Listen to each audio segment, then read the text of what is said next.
Today I'm going to show you my process for making handmade paper out of recycled paper scraps. I start by shredding my paper, but if you don't have a shredder, you can also just rip your paper into small pieces with your hands. I soak my paper in hot water and I usually let it sit overnight.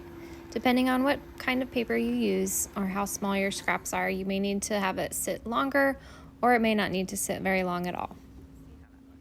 When my scraps are done soaking, I use an immersion blender that I have designated just for crafts, and I blend my paper scraps until it's a nice, consistent pulp. I set my pulp aside and I brew a few cups of coffee just using old coffee grounds. This coffee is going to help tint my paper. I've made paper before without tinting the water, and my paper ended up looking like white paper towels in the end, which is just not the look I'm going for. I add the coffee to a plastic bin that I have filled with about 4 to 5 inches of water. I like to do this process outside, but the table I have is really rough and slatted. I need a smooth surface to put my paper on, so I just grabbed a cutting mat from my craft room.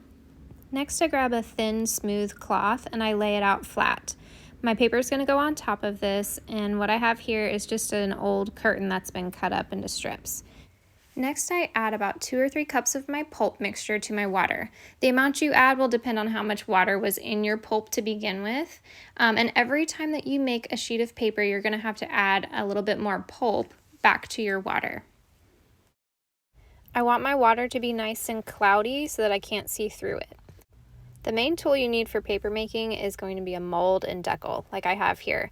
It's basically 2 frames that are the same size, but the frame on the bottom has a mesh of some sort on it. The one I made has a screen stapled to it. You can buy these online or you can just make your own like I did. So as you can see, I lower my mold and decal into the water at an angle so that all of the pulp is on top of it. I kind of swish it around a couple times and then I gently pull it up. If I can easily see the screen through it, then I know that my pulp isn't thick enough and I can add more to the water if I need to thicken up my paper. I slowly pull my mold and decal out together, and then once a little bit of the water has drained off, I'll remove the decal. I gently tilt the mold until most of the water has run off. Now I carefully flip my mold over onto my piece of fabric. I make sure that my fabric is nice and smooth underneath, so if there were any wrinkles, I just try to kind of pull those out on the sides. Next, I take a sponge and I press it into my screen in order to soak up as much water as I can. As my sponge gets saturated, I'll occasionally just squeeze it out into the bin of water. Once I have removed most of the water, it's time for me to lift up my mold. The key to getting your paper to release from the mold is to hold the fabric nice and tight underneath it. So what I like to do is just carefully lift my mold, and any spots that are sticking to the mold versus the fabric, I'll just pull the fabric a little tighter in that spot, and it'll help the paper to actually stick to the fabric instead. At this point, if there's any bumps or wrinkles, I try to smooth it out with a sponge because touching it with my fingers would just ruin it. Next, I'm going to show you what I do if my fabric is too wrinkly to begin with. As you can see, this piece of fabric has a lot of wrinkles in it. Instead of taking the time to iron all of my fabric beforehand, I'll just take a little bit of water and wet my fabric. This allows me to smooth out my fabric enough beforehand so that when I add my paper to it, I'm not worried about any wrinkles in my paper. I'll go ahead and show you my process just one more time real quickly of how I dry my mold out and how I pull it off of the fabric. Again, it's very important to keep that fabric nice and tight as I pull the mold up. This will really ensure that I have success in getting my paper to stick to the fabric.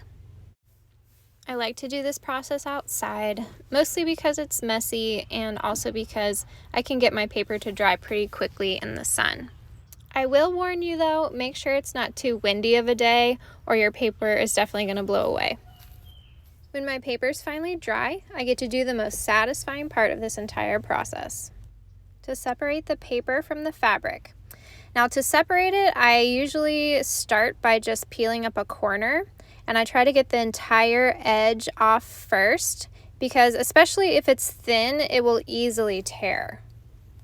It's very important that everything is completely dry before you try to peel it off.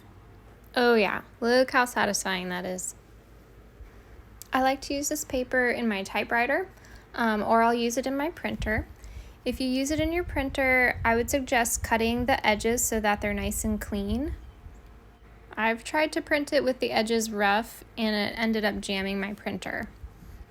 But however you end up using them, you can't go wrong because these pages are just absolutely gorgeous. I hope this video was helpful for you. If you'd like some more tips and tricks, you can head over to my blog at theheartfelt.org and check out my post on paper making there.